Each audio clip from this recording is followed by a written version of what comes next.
Right, let's talk cricket, talk IPL in particular, with Australian cricket podcaster Paul Dennett. Hello, Paul. Hey, Tom, how you going? We're all right, thank you very much. So the IPL has started. It's a couple of games played. How's it started so far? Well, it's back and bigger than ever. The big news has been the return of the Chennai Super Kings, who I suppose a bit like when Rangers were out of the Scottish Premier League for a few years. When they came back, the interest level was enormous. Chennai have been booted out the last couple of years for corruption, and they've come back in and won their first two games with big come-from-behind victories, including last night, where they played their first home game in 2 years, and it was an Englishman, Sam Billings, who won the game for them. There was which players have started the season well so far?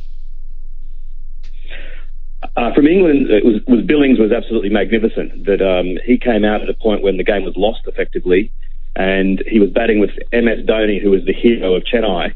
And Dhoni really wasn't in the greatest of form, and Billings lit the stadium up. He got a very quick 56 from 23 balls, so it's a strike rate of 243. Tom Curran, also playing in that game, was notable from an England point of view in getting the Australian Shane Watson out and then having a massive verbal little stoush with him as he walked off the field. Other than that, from an England point of view, it's been rather quiet.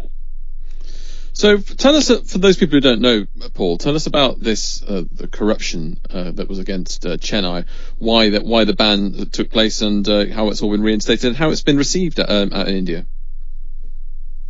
Well, the ban was because of Chennai is owned by a big cement company, and one of the senior executives of that cement company was found to be betting on the cricket, which is betting. All forms of betting are illegal in India. And there was just this feeling that there was a perception that there was corruption in the IPL, and the Indian sort of powers that be decided that it was time to come to stamp it out. So they suspended Chennai for 2 years. They suspended the Rajasthan Royals for 2 years as well. Created two new teams that played just for 2 seasons in between, and those teams have now bitten the dust. And I think the return has been just welcomed, especially among the Chennai fans, because they are, in some ways, the most well-supported team in all of India. So they've just been biding their time for 2 years and absolutely desperate to get back in. Are they likely to win it this season? Are they among the favourites? I think they are, although the difficult thing with the IPL is that with the auction, this year in the auction, that the teams were only allowed to retain a very small number of players. So most sides have only got 2 or 3 or 4 players that they've had in the past. They've brought whole new sides in from players from all around the world. So if you look at the betting, for example, it's sides 1 through to 8, any one of them could win it. But I think that certainly the Chennai Super Kings are definitely one of the favourites. There's been a call up for Yorkshire have complained, but they've lost David Willey, who's been called up just days before the start of their county season. He's the 12th Englishman to sign for the IPL this year, and it's left Yorkshire calling for a cut-off point, like a sort of transfer window. Yeah, they also lost Liam Plunkett a few days earlier, so they're understandably very angry. And look, I think maybe there's a reason that maybe they should have a cut-off window, but I think that ultimately it's for the best for English cricket that these guys do go over there. Look at someone like Dawood Malan, who actually attributes his rise to international cricket to what he learnt playing in the Pakistan Super League. He said that having played county cricket up till then, he really didn't realise what level his game needed to be at. And so you look at things like what Billings experienced last night. I mean, it's a life-altering experience. He'll be a hero in Chennai for the rest of his life. So although it is unfair on the counties, I think that from an overall England point of view, better to be playing in front of 40,000 people screaming rabidly than 200 people on a cold afternoon in April. And there was a protest at one of the games. Tell us about this. It's kind of just a state-based political protest in India. I think that there's a dispute between Tamil Nadu, which is the state that Chennai is in, and their neighbouring state, I think Karnataka, with regards to water. So I don't think it's something that's, I'm sure it's very serious for what it is, but I don't think there's going to be longer-term effects in the IPL. But it did mean that the crowd it was very difficult to get the crowd in, and although the interest was high, it took a long time for everyone to file in last night. And what about Indian sport in general at the moment? Because obviously this is a worldwide, global attraction of a competition.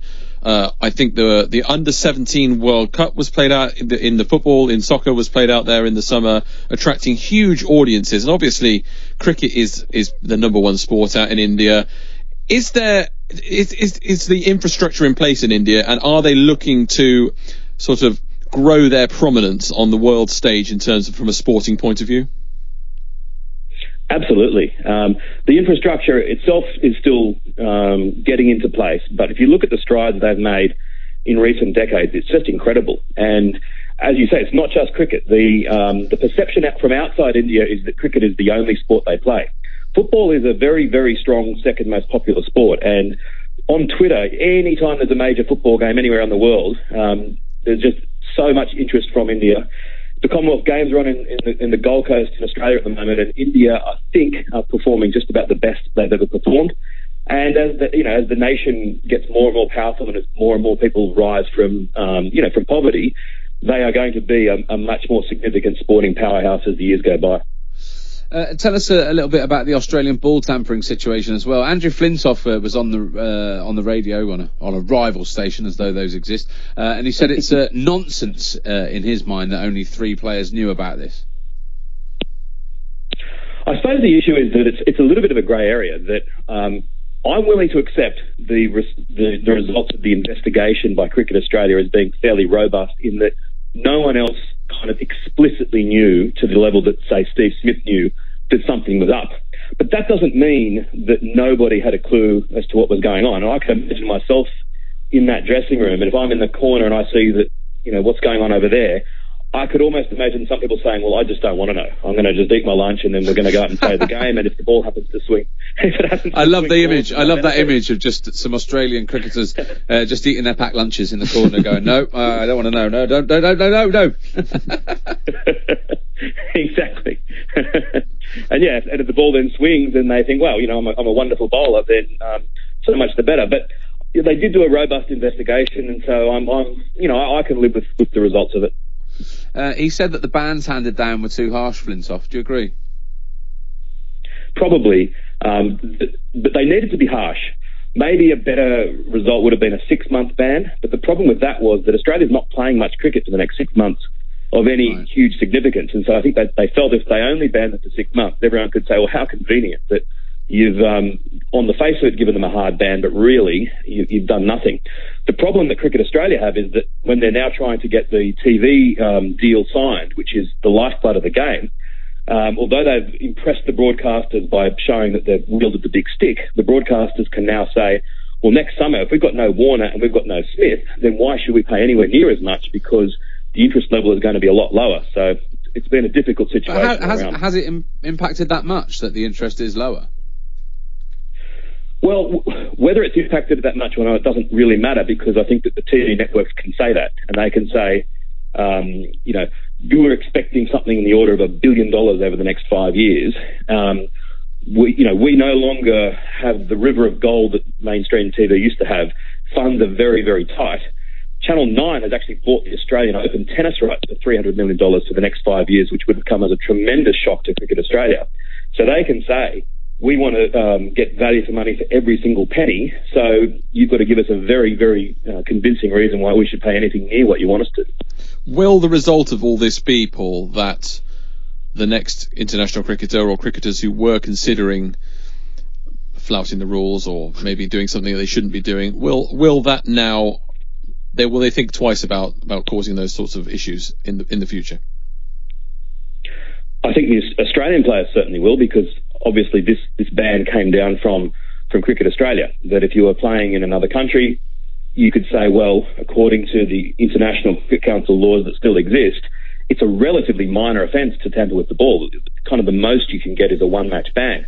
So I'm sure players will be aware that the scrutiny will be enormous and that there may be a flow-on effect. But really, I think Australian players definitely would never want to put themselves through what these 3 guys have done.